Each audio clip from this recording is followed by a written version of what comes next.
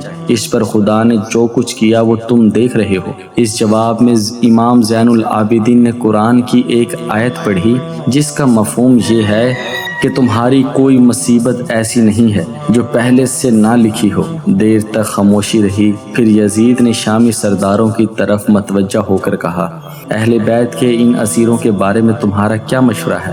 بعضوں نے نہایت سخت کلامی کے ساتھ بدسلوکی کا مشورہ دیا، مگر نعمان ابن بشیر نے کہا، ان کے ساتھ وہی سلوک کرنا چاہیے جو رسول اللہ صلی اللہ علیہ وآلہ وسلم انہیں اس حال میں دیکھ کر کرتے۔ یزید نے حکم دیا کہ اسیروں کو ان کی رسیاں کھول دی جائیں اور سیدانیوں کو شاہی محل میں پہنچا دیا جائے۔ یہ سن کر حضرت زینب رضی اللہ عنہا رو پڑی اور انہوں نے گلوگیر آواز میں کہا، تو اپنی حکومت میں رسول زادیوں کو گلی گلی پھرا چکا، اب ہماری بے بسی کا تماشا اپنی عورتوں کو نہ دکھا، ہم خاک نشینیوں کو کوئی ٹوٹی پھوٹی جگہ دے دے جہاں سر چھپا لیں۔ بالآخر یزید نے ان کے قیام کے لیے علیحدہ مکان کا انتظام کیا۔ امام کا سر مبارک یزید کے سامنے رکھا ہوا تھا اور بدبخت اپنے ہاتھ کی چھڑی کے ساتھ پیشانی مبارک کی گستاخی کر رہا تھا۔ صحابی رسول حضرت اسلمی نے ڈانٹتے ہوئے کہا، ظالم، یہ بوسہ گاہ رسول ہے، اس کا احترام کر۔ یزید یہ سن کر تلملا گیا، صحابی رسول کے خلاف کچھ کرنے کی ہمت نہ ہو سکی۔ حضرت زینب رضی اللہ عنہا کی خواہش پر سر مبارک ان کے حوالے کر دیا گیا، وہ سامنے رکھ کر روتی رہیں۔ کبھی حضرت شہربانو اور باب سینے سے لگائے بیتے ہوئے دنوں کی یاد میں کھو جاتی۔ ایک رات کا ذکر ہے، نصف شب گزر چکی تھی، سارے دمشق پر نیند کا سناٹا چھایا ہوا تھا۔ اہل بیت کے مصائب پر ستاروں کی آنکھیں بھی بھر آئی تھی۔ اچانک سادات کی قیام گاہ سے کسی عورت کا نالہ بلند ہوا، محل کی دیواریں ہل گئیں، دل کی آگ سے فضا کی چنگاریاں اڑنے لگیں۔ یزید دہشت سے کانپنے لگا، جا کر دیکھا تو حضرت زینب رضی اللہ عنہا بھائی کا سر گود میں لیے ہوئے بلبلا رہی ہیں۔ درد و کرب کی ایک قیامت جاگ اٹھی ہے۔ اس درد انگیز نالے سے اس کے دل میں جو دہشت سمائی تو عمر کی آخری سانس تک نہیں نکلی۔ اسے اندیشہ ہو گیا کہ کلیجہ توڑ دینے والی یہ فریاد دمشق کے در و دیوار سے ٹکرا گئی تو شاہی محل کی اینٹ سے اینٹ بچ جائے گی، کیونکہ دمشق کی مسجد میں حضرت امام زین العابدین نے اہل بیت کے فضا و مناقبت اور یزید کے مظالم پر مشتمل جو تاریخی خطبہ دیا تھا، اس نے لوگوں کے دل دہلا دیے تھے اور ماحول میں اس کی اثر انگیزی اب تک باقی تھی۔ اگر تقریر کا سلسلہ کچھ دیر اور جاری رہتا اور یزید نے گھبرا کر اذان نہ دلوا دی ہوتی تو اسی دن یزید کے شاہی اقتدار کی اینٹ سے اینٹ بج جاتی اور اس کے خلاف عام بغاوت پھیل جاتی۔ اس لیے دوسرے ہی دن نعمان ابن بشیر کی سرکردگی میں 30 سواروں کے اہل بیت کا یہ تاراج کارواں اس نے مدینے کی طرف روانہ کر دیا۔ ہزار کوشش کی کہ کربلا کی یہ دھکتی ہوئی چنگاری کسی طرح ٹھنڈی ہو جائے، لیکن جو آگ بحر و بر میں لگ چکی تھی اس کا سرد ہونا ممکن نہیں تھا۔ صبح کی نماز کے بعد اہل بیت کا دلگداز قافلہ مدینے کے لیے روانہ ہو گیا۔ حضرت نعمان ابن بشیر بہت رقیق القلب، پاک باز اور محب اہل بیت تھے۔ دمشق کی آبادی سے جو ہی قافلہ باہر نکلا، حضرت نعمان امام زین العابدین کی خدمت میں حاضر ہوئے اور دست بست عرض کیا، یہ نیاز مند حکم کا غلام ہے، جہاں جی چاہے تشریف لے جائے، میری تکلیف کا خیال نہ کیجیے گا، جہاں حکم دیجیے گا پڑاؤ کروں گا، جب فرمائیں گے کوچ کر دوں گا۔ کچھ لوگوں کا کہنا ہے کہ حضرت زین العابدین وہیں سے کربلا واپس ہوئے اور شہدائے اہل بیت کو دفن کیا، اور کچھ لوگ کہتے ہیں کہ کربلا کے آس پاس کی آبادیوں کو جب خبر ہوئی تو وہ ماتم کرنا آئے اور شہیدوں کی تجہیز و تکفین کا فرض انجام دیا۔ آخر الذکر روایت زیادہ قابل اعتماد ہے۔ حضرت امام عرش مقام کا سر مبارک اب نیزے پر نہیں تھا۔ حضرت زینب رضی اللہ تعالی عنہا شہر بانوں اور عابد بیمار کو گود میں تھا۔ پہاڑوں، صحراؤں اور ریگستانوں کو عبور کرتا ہوا قافلہ مدینے کی طرف بڑھتا رہا۔ منزلیں بدلتی رہیں اور سینے کے جذبات مچلتے رہے، یہاں تک کہ کئی دنوں کے بعد اب حجاز کی سرحد شروع ہو گئی۔ اچانک سویا ہوا درد جاگ اٹھا۔ رحمت و نور کی شہزادیاں اپنے چمن کا موسم بہار یاد کر کر کے مچل گئی۔ کربلا جاتے ہوئے انہی راہوں سے کبھی گزرے تھے۔ کشور امامت کی یہ رانیاں اس وقت اپنے تاجداروں اور ناز برادروں کے ذل عاطفت میں تھی۔ زندگی شام و سحر کی مسکراہٹ سے معمور تھی۔ کلیوں سے لے کر گنچوں تک سارا چمن ہرا بھرا تھا۔ ذرا چہرہ اداس ہوا، چارہ گروں کا ہجوم لگ گیا۔ پلکوں پہ ننھا سا قطرہ چمکا اور پیار کے ساگر میں طوفان امڑنے لگا۔ سوتے میں ذرا سا چونک گئے اور آنکھوں کی نیند اڑ گئی۔ اب اسی راہ سے لوٹ رہے ہیں تو قدموں کے نیچے کانٹوں کی برچھیاں کھڑی۔ تڑپ تڑپ کر قیامت بھی سر پر اٹھا لیں تو کوئی تسکین دینے والا نہیں۔ خیمہ جڑا پڑا ہے، قافلہ ویران ہو چکا ہے۔ شہزادوں اور رانیوں کی جگہ اب اشفتہ حال یتیموں اور بیواؤں کی ایک جماعت ہے جس کے سر پر اب صرف آسمان کا سایہ رہ گیا ہے۔ لبوں کی جنبش اور آبرو کے اشاروں سے اسیروں کی زنجیر توڑنے والے آج خود اسیر کرب و بلا ہیں۔ مدینے کی مسافت گھنٹے گھنٹے اب چند منزل رہ گئی تھی۔ ابھی سے پہاڑوں کا جگر کانپ رہا ہے، زمین کی چھاتی دہل رہی ہے۔ قیامت کو پسینہ آ رہا ہے کہ کربلا کے فریادی مالک کونین کے پاس جا رہے ہیں۔ قافلے میں حسین نہیں ہے، اس کا کٹا ہوا سر چل رہا ہے۔ استغاثے کے ثبوت کے لیے کہیں سے گواہ لانا نہیں ہے۔ بغیر دھڑکا حسین جب اپنے نانا کی تربت پر حاضر کیا جائے گا تو خاکدان گیتی کا انجام دیکھنے کے لیے کس کے ہونش سلامت رہ جائیں گے۔ پردیس میں کربلا کے مسافروں کی آج آخری رات تھی۔ نہایت بے قراری میں کٹی۔ انگاروں پر کروٹ بدلتے رہے۔ صبح سویرے ہی کوچ کے لیے تیار ہو گئے۔ نعمان ابن بشیر آگے چل رہے تھے، ان کے پیچھے اہل بیت کی سواریاں تھیں۔ سب سے آخر میں 30 محافظ سپاہیوں کا مسئلہ دستہ تھا۔ دوپہر کے بعد مدینے کی سرحد شروع ہو گئی۔ اب فریادیوں کا حال بدلنے لگا، سینے کی آگ تیز ہونے لگی۔ جیسے جیسے مدینہ قریب آتا جا رہا تھا، جذبات کے سمندر میں طوفان کا تلاطم بڑھتا جا رہا تھا۔ کچھ دیر چلنے کے بعد اب پہاڑیاں نظر آنے لگی، کھجور کی قطار اور سبزہ زاروں کا سلسلہ شروع ہو گیا۔ جو ہی مدینے کی آبادی چمکی، صبر و شکیب کا پیمانہ چھلک اٹھا۔ کلیجہ توڑ کر آہوں کا دھواں نکلا اور ساری فضا پہ چھا گیا۔ ارمانوں کا گہوارہ دیکھ کر دل کی چوٹ بھر آئی۔ حضرت زینب رضی اللہ تعالی عنہا، حضرت شہر بانو رضی اللہ عنہا اور حضرت عابر رضی اللہ عنہ بیمار ابلتے ہوئے جذبات کی تاب نہ لا سکے۔ اہل حرم کے دردناک نالوں سے زمین کانپنے لگی، پتھروں کا کلیجہ پھٹ گیا۔ ایک سانڈنی سوار نے بجلی کی طرح سارے مدینے میں خبر اڑا دی کہ کربلا سے نبی زادوں کا لوٹا ہوا قافلہ آ رہا ہے، شہزادے رسول کا کٹا ہوا سر بھی ان کے ساتھ ہے۔ یہ خبر سنتے ہی ہر طرف کہرام مچ گیا۔ قیامت سے پہلے قیامت آ گئی۔ وفور غم اور جذبہ بے خودی میں اہل مدینہ باہر نکل آئے۔ جیسے ہی آمنا سامنا ہوا اور نگاہیں چار ہوئیں، دونوں طرف شورش غم کی قیامت ٹوٹ پڑی۔ آہو فغا کے شور سے مدینے کا آسمان دہل گیا۔ حضرت امام کا کٹا ہوا سر دیکھ کر لوگ بے قابو ہو گئے، دھاڑے مار مار کر رونے لگے۔ ہر گھر میں صفے ماتم بچھ گئے۔ حضرت زینب فریاد کرتی ہوئی مدینے میں داخل ہوئی، نانا جان اٹھیے، آپ کا سارا کنبہ لٹ گیا، آپ کے لاڈلے شہید ہو گئے، آپ کے بعد آپ کی امامت نے ہمارا سہاگن چھین لیا، بے آب و دانا آپ کے بچوں کو تڑپا تڑپا کے مارا۔ آپ کا لاڈلا حسین آپ کے نام کی دہائی دیتا ہوا دنیا سے چل بسا۔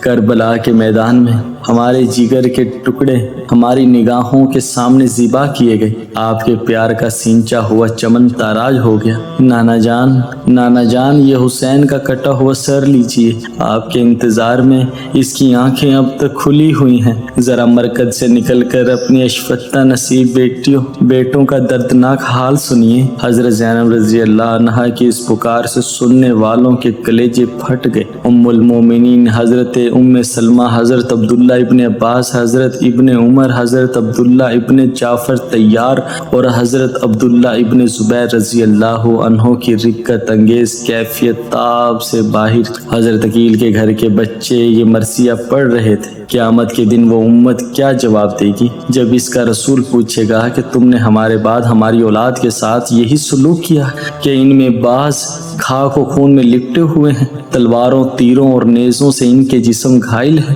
ان کی لاشیں بے آب و گیا وادی میں پڑی ہوئی ہیں اور ان میں سے بعض قیدی ہیں، رسیوں کے بندھن سے ہاتھ نیلے پڑ گئے۔ حضرت سغرا بچھاڑیں کھا کھا کر گر رہی تھی، بار بار اپنی والدہ اور پھپھی سے لپٹ لپٹ کر پوچھتی تھی ہمارے بابا جان کہاں ہیں، ہمارے ننھے علی اصغر کو کہاں چھوڑ آئے؟ بابا جان وعدہ کر کے گئے تھے کہ جلد ہی واپس لوٹیں گے، جس طرح ہو انہیں منا کے لائیے۔ اپنے امام کا کٹا ہوا سر لیے اہل بیت کا یہ تاراج کارواں جس دم روضہ رسول پر حاضر ہوا، ہوائیں رک گئی، گردش وقت ٹھہر گئی، بیتے ہوئے دھارے تھم گئے، آسمانوں میں ہلچل مچ گئی، پوری کائنات دم بخود تھی کہ کہیں آج قیامت نہ آ جائے۔ اس وقت کا دل گداز اور روح فرسا منظر تحریر سے باہر ہے، قلم کو یار نہیں کہ درد و عالم کی وہ تصویر کھینچ سکے جس کی یاد اہل مدینہ کی صدیوں تک تڑپتی رہی۔ اہل حرم کے سوا کسی کو نہیں معلوم کہ حجر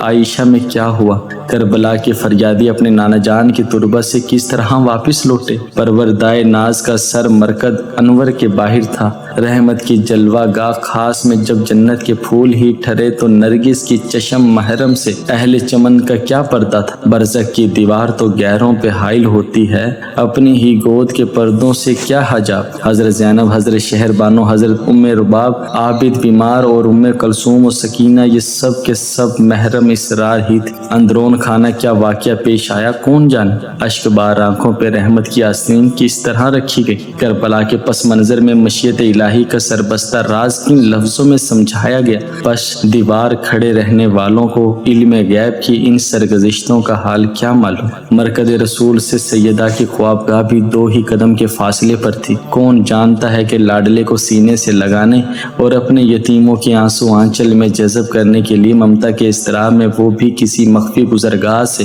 اسے اپنے بابا جان کی حریم پاک تک آ گئی ہو۔ تاریخ صرف اتنا بتاتی ہے کہ حضرت زینب رضی اللہ عنہا نے پلک پلک کر کربلا کی داستان زلزلہ خیز سنائی۔ شہر بانو نے کہا خاندان رسالت کی بیوہ اپنے سہاگ لٹا کر در دولت پر حاضر ہے۔ عابد بیمار نے عرض کیا یتیمی کا داغ لیے حسینی کی آخری نشانی ایک بیمار نیم جاں شفقت و کرم اور صبر و ضبط کی بھیک مانگتا ہوں۔ آہ رفقہ کا ابلتا ہوا ساگر تھم جانے کے بعد شہزادہ کونین حضرت امام عالی مقام کا سر مبارک کا در مشتہ حضرت سیدہ کے پہلو میں سپرد خاک کر دیا گیا۔ دریا کا بچھڑا ہوا قطرہ بھی دریا میں جا ملا، پھر اٹھتی ہوئی موجوں نے اسے آغوش میں لے لیا۔ واللہ تعالی عالم۔